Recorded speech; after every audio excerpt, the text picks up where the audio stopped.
opened my sister's laptop during Thanksgiving dinner and finally understood why. My husband changed the plate slipped out of my hands at 8:17 p.m. and shattered across my sister's kitchen floor while everybody stopped talking. I was still staring at the laptop screen on the counter when my husband rushed over asking what happened, but I couldn't even answer him. My chest felt hot and tight like I had swallowed something sharp. My sister Jenna closed the laptop too fast.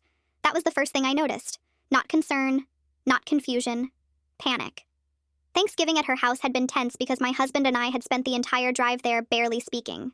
For months, he had been distant in ways I kept trying to explain away. He stopped kissing me goodbye before work. He slept facing the edge of the bed. He laughed at his phone but never showed me anything anymore. I kept blaming stress. We had been married 6 years. We owned a condo outside Dayton with creaky bathroom pipes and a hallway light he promised to fix every weekend. Real life gets repetitive. I told myself that was normal, but then I saw my name on Jenna's laptop. Not just my name. A whole folder. I wasn't snooping originally. Jenna asked me to pull up a banana pudding recipe while she carried dishes into the dining room. The laptop was open at the kitchen counter. When I moved the cursor, a message notification popped up in the corner. From my husband. Delete the screenshots before she notices anything. I thought it was a joke for maybe 2 seconds. Then I clicked. Inside the folder were screenshots of my text messages, photos of me sleeping on the couch, and even pictures of receipts from my purse. Some went back nearly a year. My husband and sister had been talking about me constantly, complaining about my spending, my moods, my weight after my miscarriage last spring. One message from Jenna said, "She barely smiles anymore. I don't even recognize her." My husband replied, "I know. I feel trapped sometimes." I think that sentence hurt more than learning they were sleeping together. Because yes, they were. I found those messages too, mostly during work lunches or late nights after I went to bed. They talked like people convincing themselves they weren't terrible. They kept calling it an emotional connection, at first, until it obviously wasn't anymore. I remember standing there reading everything while people laughed in the dining room 10 feet away. My nephew was crying because somebody took away his marker. Football played from the living room television. Normal sounds. That was the strange part. My entire marriage was collapsing beside a tray of dinner rolls. After I dropped the plate, everybody came into the kitchen at once. Jenna kept saying, "It was an accident," too quickly. My husband wouldn't look directly at me. I asked him one question. "How long?" Nobody moved. Then Jenna started crying, which made me angrier than anything else. She kept saying she never meant for this to happen. I actually laughed when she said that because there were hotel confirmations in the messages, planned weekends, jokes, hundreds of conversations. Nothing about it was accidental. My mother pulled me aside asking me not to make a scene during dinner. I still think about that part constantly. Not, "Are you okay?" Not, "What happened?" Just embarrassment about timing. So I grabbed my coat and left. My husband followed me outside into the cold driveway wearing only socks. He kept saying my name over and over while I unlocked the car. I remember noticing one sock had a hole near the toe. Such a stupid detail, but it's burned into my brain. He admitted everything sitting in the passenger seat while the windshield fogged up between us. 7 months. He said he felt close to Jenna after the miscarriage because she understood him. He swore it started as talking. Then dinners, then hotels when I visited my dad during weekends in Columbus. I asked if my family knew. He got quiet. That answered enough. I moved into a studio apartment 3 weeks later, above a laundromat that smells like bleach and wet carpet. Some nights, I still unlock my phone expecting apologies that never come. Last Friday, Jenna mailed back the sweater I left at her house. It still smelled like my old laundry detergent.